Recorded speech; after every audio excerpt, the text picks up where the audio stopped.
Egypt के pyramids ancient world का एक अजूबा है। रेगिस्तान में खड़े ये पिरामिड्स अपने बनाने वालों की कला और स्किल्स का प्रमाण है। सदियों से लोग इन स्ट्रक्चर्स को देखकर हैरान रहे हैं। ये कैसे बने? ये कौन लोग थे जिन्होंने ऐसा कमाल कर दिखाया? पिरामिड सिर्फ टूम्स नहीं है, ये कॉम्प्लेक्स स्ट्रक्चर्स हैं जो स्टार्स के साथ अलाइंड हैं। इनके कंस्ट्रक्शन के लिए बहुत बड़े प्लानिंग और ऑर्गेनाइजेशन की जरूरत थी। लाखों टन्स के पत्थरों को ढोना ये अपने आप में एक बहुत बड़ा काम था। पिरामिड्स का रहस्य सदियों से एक्सप्लोरर्स और स्कॉलर्स को अपनी ओर खींचता रहा है। आज मॉडर्न टेक्नोलॉजी के साथ हम उनके सीक्रेट्स को समझने के और भी करीब हैं। फिर भी पिरामिड्स आज भी देखने वालों के मन में ओ और वंडर जगाते हैं। पिरामिड्स को समझने के लिए हमें समय में पीछे जाना होगा। पिरामिड कंस्ट्रक्शन की शुरुआत इजिप्शियन हिस्ट्री के ओल्ड किंगडम पीरियड में हुई थी, लगभग 2686 टू 2181 बीसी में। यह पावरफुल फेरोज का समय था जिन्हें लिविंग गॉड्स माना जाता था। फेरोज आफ्टर लाइफ में विश्वास रखते थे जो उनके अर्थली रेन की कंटिन्यूएशन थी। पिरामिड्स उनके भव्य टूम्स थे जिन्हें उनके सेफ पैसेज और इटर्नल ग्लोरी को सुनिश्चित करने के लिए डिजाइन किया गया था। हर पिरामिड एक बहुत बड़े स्केल का प्रोजेक्ट था जिसे पूरा होने में दशकों लग जाते थे। सबसे फेमस पिरामिड्स गीजा में हैं, लेकिन कई अन्य पिरामिड्स पूरे इजिप्शियन लैंडस्केप में फैले हुए हैं। उदाहरण के लिए जोसर का स्टेप पिरामिड पिरामिड डिजाइन के एवोल्यूशन को दिखाता है। समय के साथ इंजीनियरिंग और आर्टिस्ट्री में एडवांसमेंट्स के साथ पिरामिड्स और भी सोफिस्टिकेटेड बनते गए। पिरामिड्स का कंस्ट्रक्शन बहुत डिबेट और स्पेकुलेशन का विषय रहा है। बिना मॉडर्न टूल्स के इजिप्शियंस ने इतने मैसिव स्टोन्स को कैसे मूव और लिफ्ट किया होगा, जबकि इसका कोई निश्चित जवाब नहीं है। कई थ्योरीज प्रपोज की गई हैं। एक थ्योरी है रैंप्स का यूज। ये रैंप्स, जो शायद अर्थ या ब्रिक से बने होते थे, वर्कर्स को पत्थरों को ऊपर की ओर खींचने और ढोने में मदद करते थे। जैसे जैसे पिरामिड बड़ा होता जाता था, वैसे वैसे रैंप्स को स्ट्रक्चर के चारों ओर घुमाते हुए बढ़ाया जाता था। दूसरी थ्योरी एक system of levers and fulcrums propose करती है। इन सिंपल मशीन्स का उपयोग करके वर्कर्स भारी पत्थरों को उठाकर अपनी जगह पर लगा सकते थे।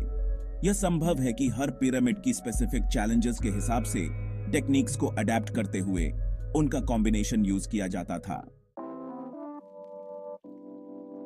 Section 4, the builders, Feroz and workers. Pyramids का कंस्ट्रक्शन एक बहुत बड़ा काम था जिसके लिए हजारों लोगों की लेबर की जरूरत थी। पॉपुलर बिलीफ के विपरीत पिरामिड स्लेव्स द्वारा नहीं बनाए गए थे। एविडेंस से पता चलता है कि उनके कंस्ट्रक्शन में स्किल्ड लेबरर्स, आर्टिजन्स और क्राफ्ट्समैन को एम्प्लॉय किया गया था। ये वर्कर स्लेव्स नहीं बल्कि सिटीजन्स थे जिन्हें उनके लेबर के लिए पेमेंट मिलता था। वे पिरामिड साइट्स के पास ऑर्गेनाइज्ड सेटलमेंट्स में रहते थे। उनके जीवन के प्रमाण आर्कियोलॉजिकल डिग्स में मिले हैं। कंस्ट्रक्शन प्रोजेक्ट्स नेशनल प्राइड का सोर्स थे, जहां वर्कर्स अपने कंट्रीब्यूशंस की ओनरशिप लेते थे। फेरोज डिवाइन रूलर्स के रूप में इन प्रोजेक्ट्स के लिए रिसोर्सेज और मैन पावर को कमांड करते थे। पिरामिड्स के अंदर उनके नेम्स और डीड्स लिखे जाते थे जो उनकी लेगेसी को इंश्योर करते थे। पिरामिड्स न केवल फेरोज के लिए बल्कि उन हजारों लोगों के स्किल और डेडिकेशन के लिए भी एक टेस्टामेंट है जिन्होंने उन पर काम किया। Section 5, unlocking secrets, modern discoveries. Recent decades में मॉडर्न टेक्नोलॉजी ने पिरामिड कंस्ट्रक्शन में नई इंसाइट्स प्रदान की है। उदाहरण के लिए ग्राउंड पेनिट्रेटिंग रेडर ने आर्कियोलॉजिस्ट्स को पिरामिड्स को बिना डिस्टर्ब किए उनके अंदर देखने की अनुमति दी है। इन स्कैन से हिडन चेम्बर्स, पैसेजवेज और यहां तक कि बोट पिट्स का भी पता चला है, जो पिरामिड आर्किटेक्चर की हमारी समझ को और बढ़ाते हैं।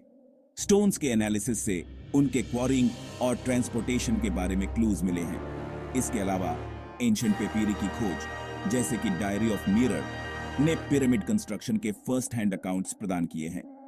ये टेक्स्ट उन वर्कर्स के लॉजिस्टिक्स, ऑर्गेनाइजेशन और डेली लाइफ की झलक पेश करते हैं जिन्होंने इन मॉन्यूमेंटल प्रोजेक्ट्स पर काम किया। Section 6, the enduring Enigma. Egypt के पिरामिड्स एंशिएंट वर्ल्ड के सबसे एंड्यूरिंग मिस्ट्रीज में से एक हैं। हालांकि हमने उनके कंस्ट्रक्शन और पर्पस के बारे में बहुत कुछ जान लिया है, लेकिन कुछ क्वेश्चंस अभी भी हैं। पिरामिड्स जिस प्रिसिजन से बनाए गए थे, उनके एस्ट्रोनॉमिकल अलाइनमेंट्स और काम का शीर स्केल आज भी हमें फैसिनेट और इंट्रिग करते हैं। क्या उनके कंस्ट्रक्शन में कुछ और टेक्निक्स एम्प्लॉय की गई थीं जो अब लॉस्ट हो चुकी हैं? इन एंशिएंट स्ट्रक्चर्स में और कौन से सीक्रेट्स छिपे हैं? पिरामिड्स की स्टडी डिस्कवरी का एक ऑनगोइंग जर्नी है। जैसे जैसे हम एक्सप्लोर करते रहेंगे और उनके सीक्रेट्स को अनकवर करते रहेंगे, पिरामिड्स निस्संदेह आने वाली पीढ़ियों के लिए वंडर को इंस्पायर करते रहेंगे और हमारी इमेजिनेशन को स्पार्क करते रहेंगे। वे एक ऐसी सिविलाइजेशन की इंजेन्युइटी और एम्बिशन का टेस्टामेंट हैं जो सदियों बीत जाने के बावजूद हमारी कलेक्टिव इमेजिनेशन को कैप्टिवेट करती रहती है।